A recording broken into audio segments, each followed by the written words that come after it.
Verb agreement. Agreement का मतलब क्या होता है, सबसे पहले बताओ। हम लोग एग्रीमेंट हेल्प करते हैं ना किसी के साथ, तुम ये काम करोगे तो तुम्हारे साथ मेरा ऐसा एग्रीमेंट है, हम तुमको ये चीज देंगे। किसी के साथ सहमति देना, किसी के साथ शर्त लगाना, उसको हम कहते हैं एग्रीमेंट करना। तो आज हम सीखेंगे किस किस में एग्रीमेंट, सब्जेक्ट और वर्ब में एग्रीमेंट। जैसे मान लो हमको देखना होगा, मैं एक एग्जांपल ले लेते हैं हम,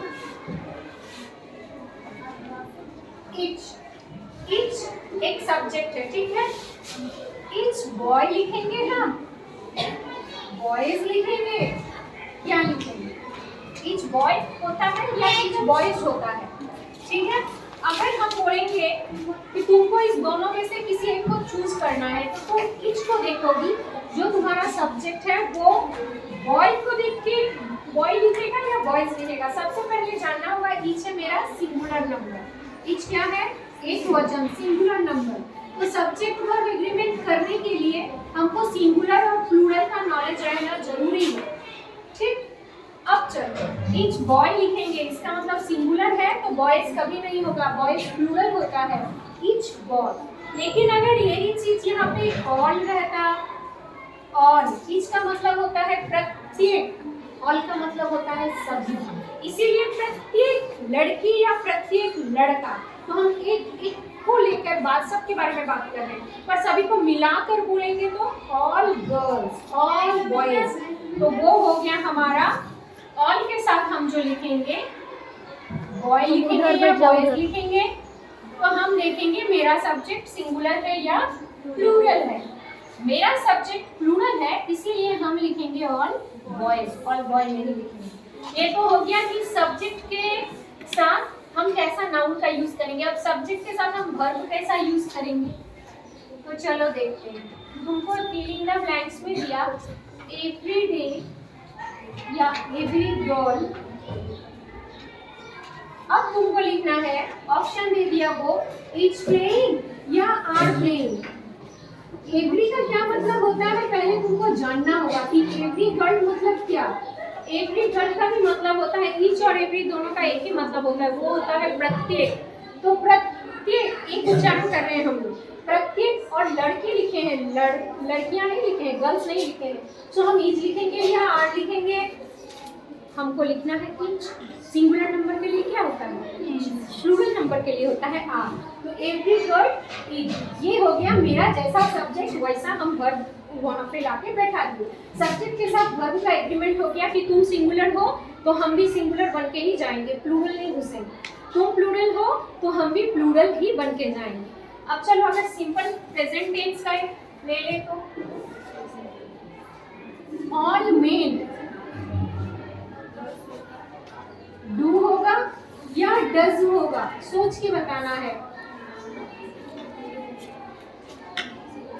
ऑल में डू इट या ऑल में डज इट। अगर सिंपल प्रेजेंट टेंस का प्लूरल नंबर रहे, ऑल में मतलब सभी इंसान, सभी आदमी इसे करते हैं, इसका मतलब यही हो गया। तो अगर ऑल में रहे और वो सिंपल प्रेजेंट टेंस का एक वर्ब दे दे, डू या डज सिंपल प्रेजेंट टेंस है, ठीक है। तो डू या डज में प्लूरल नंबर के साथ हम क्या जोड़ते हैं, हमेशा वर्ब हुआ, ध्यान रखें। सिंपल प्रेजेंट में प्लूरल नंबर हो, बहुत सारे लोग, बहुत सारी लड़कियां, दे या प्लूरल नंबर, तो हम वर्ब वन लिखते हैं। यहाँ पे कभी डज नहीं करना है, कभी इट्स नहीं करना है, कभी गोस नहीं करना है। Plural number simple present tense में रहे तो उसके साथ जो वर्ब यूज होता है हमेशा वर्ब वन। तो उस हिसाब से डू होगा या डज होगा, डू होगा। Very good. तो ऑल में डू। तो क्योंकि हम प्लूरल के साथ वर्ब वन जोड़ते हैं और ये प्लूरल है, मेरा वर्ड देख लिया कि प्लूरल है, इसीलिए डज नहीं आएगा। डज बोलेगा हम नहीं जाएंगे, कौन जाएगा, डू जाएगा, क्योंकि प्लूरल के साथ डू होता है, ठीक। अगर हैव हैज की बात आए, प्रेजेंट परफेक्ट टेंस की बात आए तो सी हैज लिखोगी या सी हैव लिखोगी। सी है, सिंगुलर नंबर है, तो हमें क्या करना है, हैज जोड़ना है या हैव जोड़ना है। हैव का यूज हम किस में करते हैं, जहाँ प्लूरल हो। हैव का यूज फर्स्ट पर्सन के साथ करते हैं, यू के साथ, आई वी यू के साथ, और प्लूरल रहे दो से ज़्यादा लड़कियाँ, दो से ज़्यादा इंसान, दो से ज़्यादा जंतु, दो से ज़्यादा चीज़ें, पर ये थर्ड पर्सन सिंगुलर नंबर है तो हमको क्या लिखना है? Has, he has done। तो कुछ कुछ वर्ड आज हम लिखा देंगे कि किन किन वर्ड्स को हम सिंगुलर मानते हैं। जब हम वो सीख जाएंगे तो हमारा बन जाएगा, बहुत आसान है। तो सबसे पहले हम सीखेंगे कि हमारा कौन कौन सा वर्ड सिंगुलर फॉर्म में आता है और कौन कौन सा प्लूरल। तो एक टेबल बना लो सभी को अपने कॉपी में और उसको उतार लेना है, सिंगुलर प्लूरल। मैं coming ma'am, yes, singular plural. Each, अगर ईच रहे, ईच का मतलब होता है प्रत्येक, तो ये हो गया सिंगुलर। ईच के बदले हम लिखेंगे प्लूरल में ऑल, मतलब सभी, ये हो गया प्लूरल। चलो उसके बाद एवरी,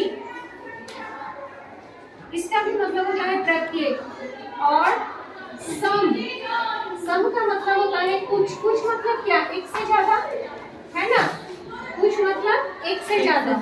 अ फ्यू मतलब इसका भी मतलब जितना इनफ हो, पर्याप्त हो, थोड़ा सा पर पर्याप्त हो। अ फ्यू का भी मतलब होता है कुछ। ये सब प्लूरल में आते हैं, तुमको याद रखना है। और फिर आएगा अ फ्यू, सम, फिर फ्यू ही आएगा, ये भी आएगा। इसका मतलब अ फ्यू से भी थोड़ा सा, एकदम नहीं के बराबर, पर एक से ज्यादा तो है। उसके बाद नाइदर नॉर, नाइदर या नॉट का मतलब होता है या तो ये या ये, मतलब हम एक एक चीज के बारे में बात कर रहे हैं। या तो राम नहीं ना, या आइदर और का मतलब होता है या तो, नाइदर नॉट का मतलब होता है ना तो राम ने ये किया ना तो श्याम ने ये किया। तो नाइदर या नॉट सिंगुलर नंबर के लिए यूज किया जाता है, नाइदर या नॉट, ठीक है, जिसका मतलब होता है ना तो।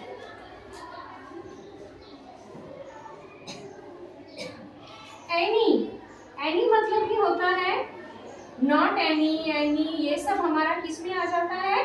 सिंगुलर नंबर में। इसका मतलब होता है हर एक।